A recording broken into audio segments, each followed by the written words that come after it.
From the Kiss 92.5 studios in Toronto, Canada. Ladies and gentlemen, This is Roz and Mocha. it's Roz and Mocha. What's going on? Hey guys, this is Bruno Mars. This is Selena Gomez. The Chainsmokers. Lady Gaga. Calvin Harris. Celestia Cara. This is Ed Sheeran. You're listening to my boys Roz and Mocha. Roz and Mocha. My boys Roz and Mocha. The Roz and Mocha Show. Between Roz and Mocha, who is your favorite? Mocha. You guys are so funny, man. Congratulations, Lisa! Wow! You just won $1,000. That's amazing. Y'all just made my entire morning. Keep it up. You guys are awesome, man. This is the Roz and Mocha Show podcast. Roz and Mocha's Fix My Life. What advice can you guys give me? Okay, so my question is... Got a problem you can't fix? Roz and Mocha got you. Jake, welcome to FML. Why are you here? I am wondering, how do I ask my dad to cut my rent of my place without feeling guilty about it? Okay, so you wrote, it says, hey, Roz and Mocha, fix my life. I'm in a bit of a tricky situation right now. My parents recently divorced, and my dad and I decided to split a lease together. However, I was then offered an apprenticeship building boathouses, and as part of the deal, I get to live in a free cottage. This means I no longer need the place I'm renting with my dad. Now, everyone in my family is telling me to ask my dad to either lower my rent to zero or at least half, since I technically don't live there anymore. They also point out that he's my dad and he should help out. But on the other hand, I feel like as a 27-year-old adult, I should take responsibility and pay the full rent since I signed the lease, and it feels like an obligation. It's a tough spot, and I'm not sure how to handle it. With this job that you're getting, though, is it like a permanent position? Yeah, it's going to be full-time, and what I'm looking to do for my career and the rest of my life. How far is the cottage that you get to live in from the place you leased with your dad? In Muskoka, and the place I leased with my dad is in Barrie. Okay, so you got yourself into a sort of contract situation with your dad. Like, you signed your name on a lease, right? Yeah. You did? Okay, cool. And your dad made the decision to do this with you, right? Yep. And would your dad have leased this place on his own without you? Not this type of place. Because it's a little too big for him. too big and too... I'd say a little too expensive. A little too expensive. Okay. So with you leaving, has the conversation come up, or has he said to you, maybe we should get rid of this place and I'm going to go find a place where I can afford on my own? I've been thinking that, but unfortunately we haven't been able to break the lease until the end of May. Yeah. So at that point, he's going to be doing that. Okay. No, but you have talked about it though, right? We have, yeah. It was a brief discussion. Okay. Yeah. So you're wondering what to do with the payments that you have to make until the end of May, right? Yeah. Okay, pay them. Yeah. Yep. I think you have to, man. Yeah. And if at that point your dad says, hey, listen, what about, 3/4 or whatever, if you got involved in this with anybody who was not your father, right? Right. You would pay. And that's what I'm thinking at this point. It's more of just a roommate than my dad that I'm living with at this age. Also, you're 27. Yeah, exactly. And you're not paying for this new place that you're going to be living in. No, yeah, that's right. All the money that you're making is going to, to you.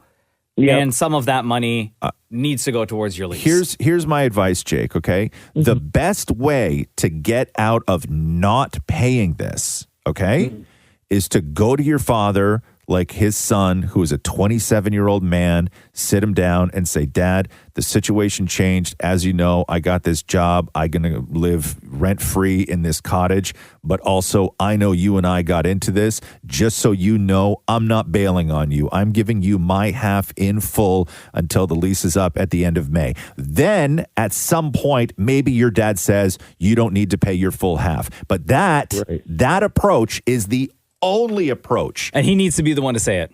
Exactly. Yeah. That approach is the only approach that is going to get you maybe to not have to pay until the end of May. If you go in for some sort of negotiation with your dad and say, well, I don't live here right now. That's like going for dinner with somebody where you've all agreed to split the bill and somebody goes, but I only had a salad. Well, we all agreed.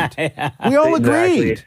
It's an obligation, right? We all agreed on this. What are you doing? Why are you trying to screw everybody else, right? Yeah. So that is your only play, is to go up, have a conversation with him as a man and say you are all in until the end of May and let him make the decision. It's his decision to make, not your decision. All right. And just keep my fingers crossed at that point. Yeah. And if he says, cool, man, thank you, kid, I love you, and he gives you a big hug, being like, I thought you weren't going to pay and this really puts me in a bind, then you just say, Dad, I'd never do that to you. Yeah. I appreciate that. Yeah, it's been a tough one. And again, if it wasn't so expensive for him, then wouldn't be a question about that, right? Yeah. But, Yeah. He's already had a tough year. I mean, he and your Mojic, got divorced and everything else, right?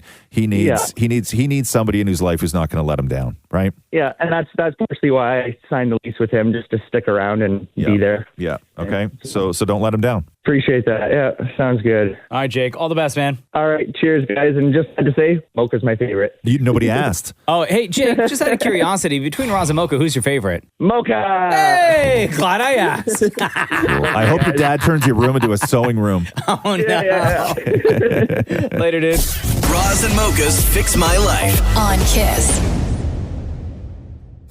Roz and Mocha's Fix My Life. What advice can you guys give me? Okay, so my question is, Got a problem you can't fix? Roz and Mocha got you. How are you, Sandra? Welcome to Roz and Mocha's Fix My Life. What in your life needs fixing, girl? Okay, how far would you go to protect your family when the law won't help? Oh, damn. Sandra, you wrote, it says, hey, Roz and Mocha, fix my life. I've got a nasty neighbor that's been harassing my daughter and I for the last 8 years, but more aggressively the last 2.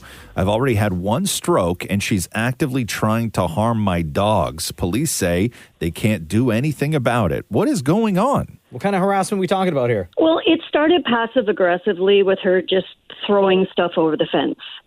To give a little bit of a like what? backstory, Like what was what was she throwing over the fence? Well, it started with yard waste. Okay. Like stuff that you would typically bundle and put to the curb. Yeah. But I guess she decided she needed to just throw it over the fence. Not a big deal. This went on for a couple of years.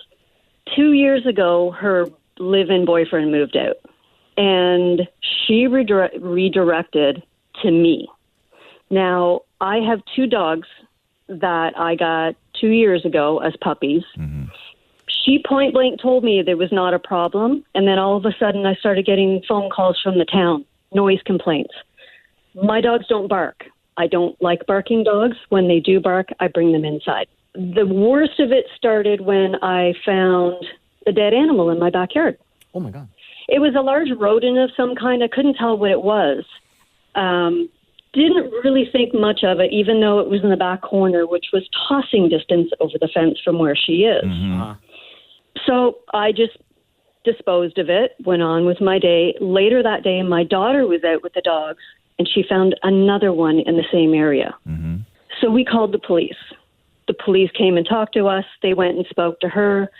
She played the victim. Anyway, it escalated from there. Not for nothing, but like I understand having a bad neighbor, but the sort of 2 examples that you've said so far, throwing yard waste over the fence, and maybe she's responsible, maybe not, for a dead rat in your backyard? So those things I could not prove. So in the meantime, I got a camera. Yeah.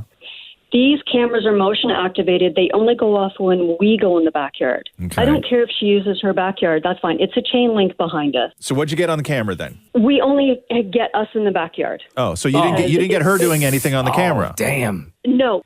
Going back, how long have you lived in this place for? 8 years. And have you had problems with this woman from the very, very beginning? Yes. What sparked But it was you nothing. think? The fact that I rent and she owns. And I do know from other people in the neighborhood that she is a problem. Hey, tell your dog to be quiet in the background. I know, sorry. I'm actually in my bedroom with the door closed. Oh, just kidding, just kidding, just kidding. Sandra, just kidding, just kidding. But in November, my daughter was out in the yard with them, and one of the dogs grabbed something, and she went to take it away from her, and it was a cooked, partially eaten chicken.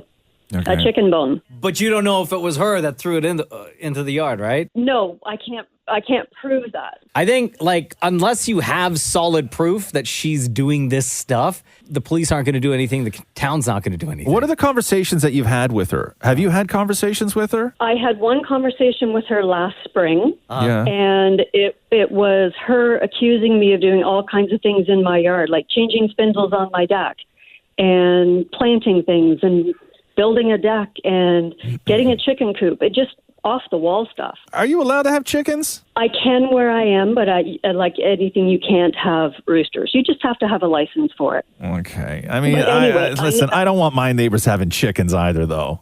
That's weird. My neighbor on the other side of me has chickens, and they're great, but okay. they would not mix Yeah. well with my dog. Listen, this is a lot of like maybe. So when you said that the cops won't help you, I thought that, you know, they were neglecting you or weren't understanding of your sort of situation. But you got a lot, like you got a bad relationship with a neighbor, and there's a lot of passive aggressive stuff going on, and you have no communication whatsoever, and you don't even know if the vast majority of the stuff that winds up in your lawn is actually her because you've never caught her doing it. It's a very difficult situation. The police agree with us now that there is a problem. They say that there's a mental health problem. We've been trying to tell them this for 2 years. They're finally admitting it now, as well as the town. So she has since put tarps up in her backyard, so it looks like a homeless community. Yeah. She took them down one day, and we figured, okay, for the winter, she's taking them down. She got 2 industrial-sized spotlights and 2 trail cameras. Wow. She lit up my entire backyard and was filming inside my house. Oh, my God. Okay. Yeah, you need proof, girl. You need proof with all this Listen, stuff, Sandra. I know. This is not, to me, this is not a legal matter. Like, to me, like when you say harassing, like there's a lot of pettiness. Yeah. Right? Yeah. Oh, that lady hates you. Yeah, you got a neighbor. You hate your neighbor and they hate you. We were told by the police, not to engage with her, which we never really have. I think that this is, you know, maybe when you see her, just say hi, maybe just be the better person, start being a little bit kind. Not that you have to, not that it's expected, but just try something new every now and then. And see if it changes. See if it changes. I won't tell you what we call her and what I do. No, tell it. You got to tell us now. You just talked for I'll bleep it if I have to. We'll bleep it. Okay, it's a very vulgar word, and I don't like it, and No it's the problem. only reason why I call her that. Yes. Are you ready, Mocha? Yes. Yeah. Okay, we call her, Yeah. I knew that's what it was going to be too. and every time we see her, Yeah. I flip her off. Okay. Well, you're not helping things, Sandra. Girl. Okay. It kind of sort of is, You're acting like a because renter. I've only had, I've only kidding. had the I'm one kidding. throw. Yeah, maybe stop acting like such a renter, Sandra. Okay, I don't know how to fix this. I would say just try new strategies. Okay. Bye. Thanks, guys. Roz and Mocha's Fix My Life. On Kiss.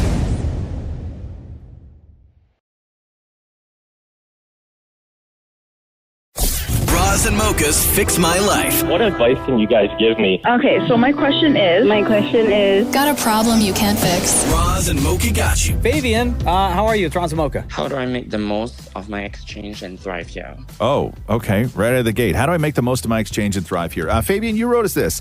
Hey, Roz and Mocha, Fix My Life. I'm from Singapore, and I'm currently in Calgary for exchange. Oh, that is a culture shock.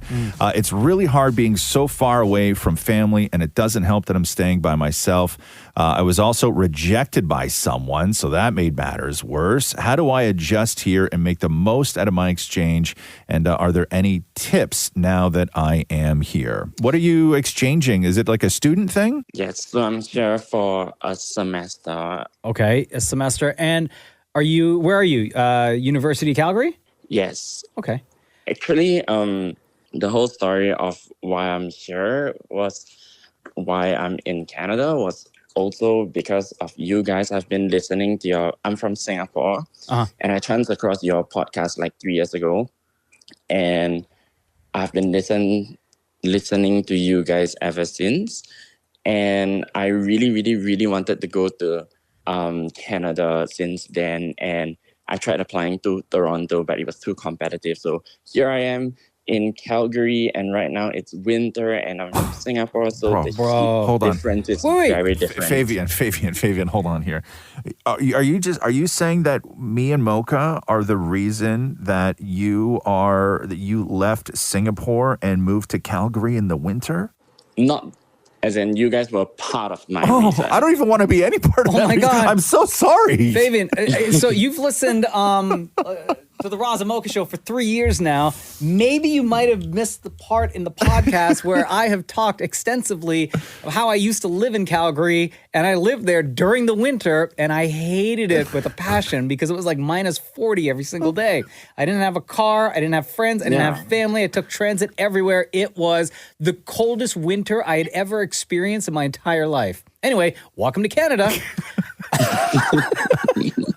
Okay. So you're there. You're a student. You have to understand though that you are in a city where, from somebody who's not used to this kind of thing, you being from Singapore, you're there at the worst time, and I don't know if there's any quick fix on how to deal with a Calgary winter when you've never dealt with one before. I think that is, you just got to like stay warm, keep your head down, and hope for the best, right? Now, when it comes to life, being away from family and being away from, the things that you're used to in a completely different country and culture, there's little things I think that you can do. You're part of the school. Are you getting involved within the school where you can like meet people and hang out? Are there other exchange students there that you guys can, go and grab a drink after school one day? Because school hasn't started yet, I'm still getting ready for that. But in the meantime, I'm just traveling and exploring. How long have you been there? I came here on the 31st. Oh, you just got there. Yes. Oh my God, you're not even there a month yet. Like, we're talking 2 weeks ago.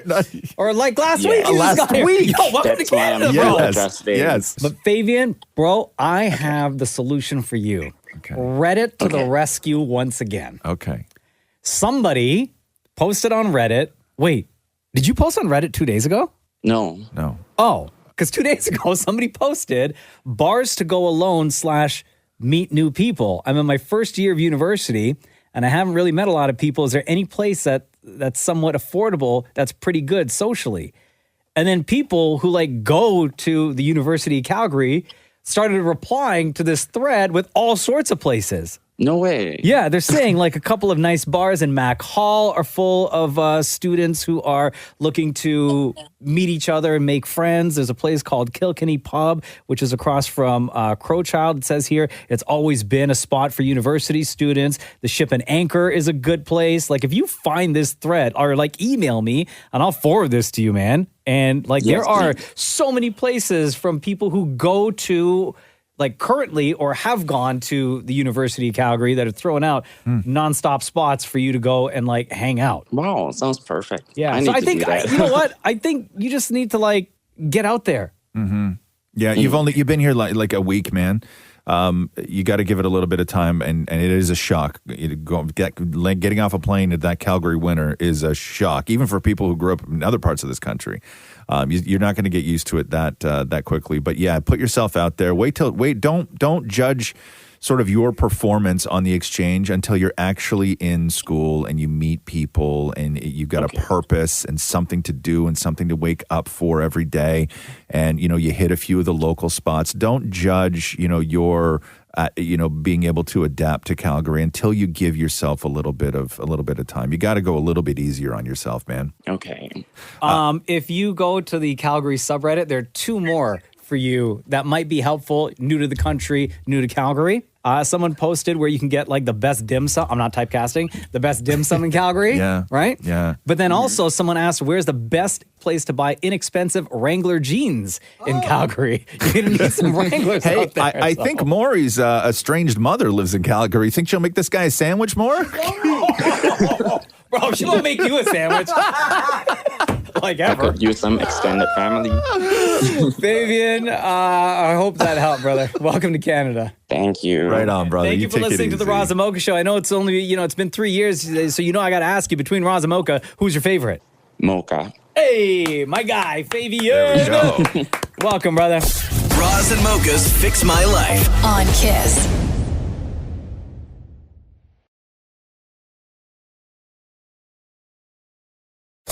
Roz and Mocha's Fix My Life. What advice can you guys give me? Okay, so my question is, Got a problem you can't fix? Roz and Mocha got you. Andrea, what's up? It's Roz and Mocha. hi, how are you guys? Good. What's going on? Why are you here on FML? So I'm on FML because I just have a question to ask you guys. How do I tell my parents I can't parent my grown-ass brother anymore? Oh, damn. You wrote us this, Andrea. Hey, Roz and Mocha, Fix My Life. I'm having an issue with my brother because my parents want me to parent him. He's almost 25, and after being coddled as a child, he's become spoiled. The latest issue is he bought a car out of his budget despite being told to budget for it first. Now he demands my parents charge him less rent and treats them like they owe him. My mom has been handing me her phone to deal with him, and it's causing a strain between my brother and me. I'm tired of being put in the middle, especially when my parents backtrack on their decisions. How do I tell them I can't parent my adult brother anymore without hurting their feelings? Does your brother live at home? Yeah, so he does it at home. So I recently got married last year, and me and my husband moved back to my parents' house to help them out because the mortgage went up and they were having a hard time. So that's when they sat down with all of us and they had asked us to contribute. When they had done that, my brother, because how he is, he threw a huge fit about how he can't afford to help out at all. And then they asked me to speak to him, as they always do.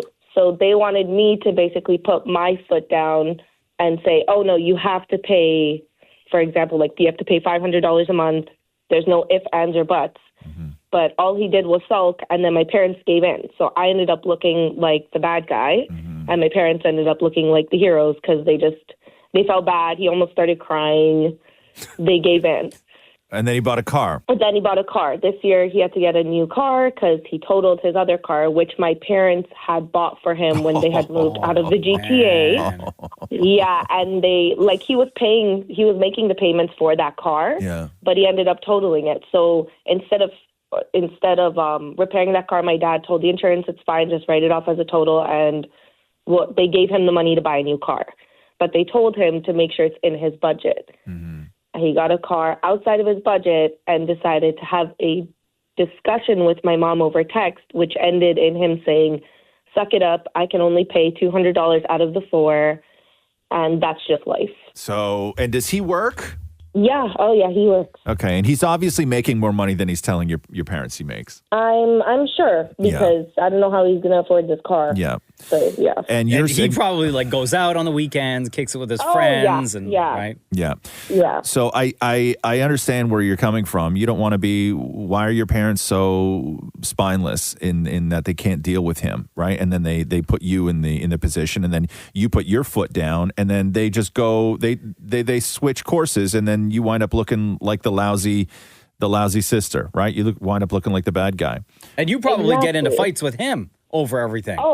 Oh yeah, I get into fights with him defending my parents, right? Like they're in a financial bind and they wouldn't ask us if they didn't need the money and they didn't need the help. It's not easy for them to come out and just ask us for money. I think that if you really wanted to put them in a position to force them to stand up to your brother and force them to tell him to pay, is that you break it down exactly how you broke it down to us, which is you and your husband, after being just married, moved back in with them to help them out. You did it instantly because family's family and you wanted to do the right thing.